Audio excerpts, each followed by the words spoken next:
is a recently built home, meaning the backyard was just a dirt lot, giving us a blank slate to help create an atmosphere that the client was hoping to achieve. We created this flag zone patio with some outdoor seating, fire pits, very colorful, inviting plants, a water feature, some beautiful Core 10 steel features, creating a very fun, colorful ambiance to the garden, and making it very inviting for them and their friends.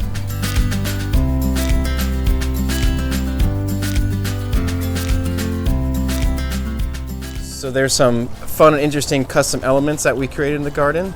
The client liked the idea of using some Core 10 steel, also known as weathering steel, which creates a very interesting kind of rusted patina. And we created a couple raised beds and some small retaining walls to emphasize those steel elements in the garden.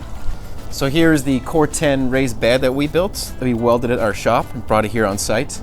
It is 16 gauge Core 10 steel that came in several pieces that we welded, created this nice little lip, and then once we had it on site, we applied our vinegar solution to accelerate the rusting process and create this natural kind of patina. And even though it may look like the steel is rusting, this type of steel is called weathering steel, which actually the rust creates a protective layer to the steel so it doesn't rust over time. So to match the raised bed Core 10 theme in the garden, we also built these small retaining walls at a Core 10 as well. And they're more or less strictly decorative to also create some change in height in the garden and also create a really cool cascading effect of the plants hanging over the side. And as these fill in over time, you'll see more of the plants kind of covering up the wall, and also built these lights inside here too. So going along with our company ethos is to find as many ways of incorporating reclaimed materials. We utilized some salvaged redwood logs that we milled and turned into these benches, and welded some custom metal supports, and they're cemented into the ground here, creating a nice seating area around the patio and for the fire pit.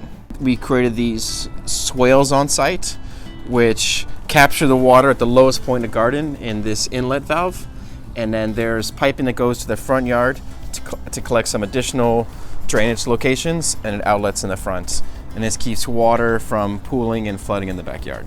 One of my favorite ways of doing a water feature is with a small, simple recirculating fountain like this with a hidden basin so you don't see any of the water reservoir, with a small pump in the bottom that recirculates and emphasizes this beautiful ceramic pot.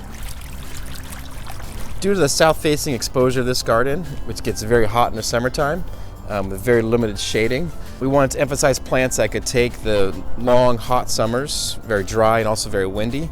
So we incorporated some very drought-tolerant, desert-themed plants in the garden, as you can see, including some manzanita, some ceanothus, some California fuchsia, some native grasses, some very heat-tolerant, hardy plants.